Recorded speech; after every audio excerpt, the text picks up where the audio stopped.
ஏங்க என்னங்க அது பேட்டிங் பர்ஃபார்மன்ஸ் சென்னைகிட்ட இருந்து, பவுலிங் பற்றி நான் பேசலை. ஏன்னா அடித்த பேர் 158 ரன்னு. அதுவும் இல்லாமல் கில்லு, சுதர்ஷன், பட்லர் எல்லாம் கிளவராடி முடிச்சிட்டாங்க. அவங்க ரிஸ்க் எடுக்கணும்னே இல்லை, அடித்த பேர் 158 ரன் அப்படிங்கிறட்டு அழகாடி முடிச்சிட்டாங்க. பேட்டிங் என்னங்க அது, திரும்ப திரும்ப நமக்கு இந்த சீசனில் பேட்டிங் தான் லெட் டவுன் பண்ணிகிட்டே இருக்குது. லைக் எல்லா மேட்சும் நம்ம சாம்சன் 100 அடிப்பார்னு எதிர்பார்த்துருக்க முடியாது. அவர் ஆடலை, அது ஓகே. ருத்ராஜ் கெய்க்வாட் ஃபைனல் நின்று ஆடினார். அவர் ஆடலைன்னா 158 கூட வந்திருக்காது. சரி, அவரும் ஓகே. ஆயுஷ் மாத்திரை இருந்த வரைக்கும் நம்பர் 3 பிரச்சனை இல்லாமல் இருந்துச்சு. இப்போ ஆயுஷ் மாத்திரை போனதுக்கப்புறம் பார்த்தீங்கன்னா சர்ஃப்ராஸ் கான், உரில் பட்டேல் 2 பேரும் என்னங்க ஷாட் இது. உரில் பட்டேலும் சர்ஃப்ராஸ் கான் என்னன்னா இந்த பிச்சு நம்ம 230 240 பிச்சு மாதிரி எல்லா பாலும் 6 அடிக்கும் ஆடிட்டு இருக்கானுங்க.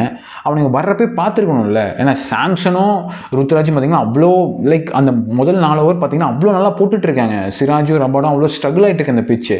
கொஞ்சம் அழகாக நின்று 180 190 அடிச்சோம்னா ஒரு நல்லா டஃப் கொடுத்துருக்கலாம். எனக்கு இன்னமும் எல்லா பேட்ஸ்மேனும் வந்து 230 240 அடிக்கணும் அப்படிங்கிற மைண்ட் செட்லேயே ஆடுற மாதிரி தான் தெரியுது. கொஞ்சம் பிச்சு ஆக்சஸ் பண்ணி 180 190 அடிச்சோம்னா பயங்கரமாக டஃப் கொடுத்துக்கலாங்க இன்றைக்கி. அண்ட் இம்பேக்ட் பிளேயர் ரூலை வந்து அவ்வளோ வந்து லைக் கொஞ்சம் கூட யோசிக்காமல் சேனல் யூஸ் பண்ண மாதிரி தான் இருந்துச்சு. ஏன்னா விக்கெட்டில் விழுந்ததுக்கப்புறம் நீங்கள் சர்ஃப்ராஸ் கான் வந்து பேட்டிங்காக இறக்குறீங்க அப்படின்னா அது ஓகே. 2 விக்கெட் வந்து எதுக்குங்க சர்ஃப்ராஸ் கான் இப்போது? அவர் என்னமோ நின்று ஆடுற மாதிரி, அவரே வந்து இந்த சீசன்லாம் 10 பால் ஆடி அவுட் ஆகிட்டு இருக்காரு.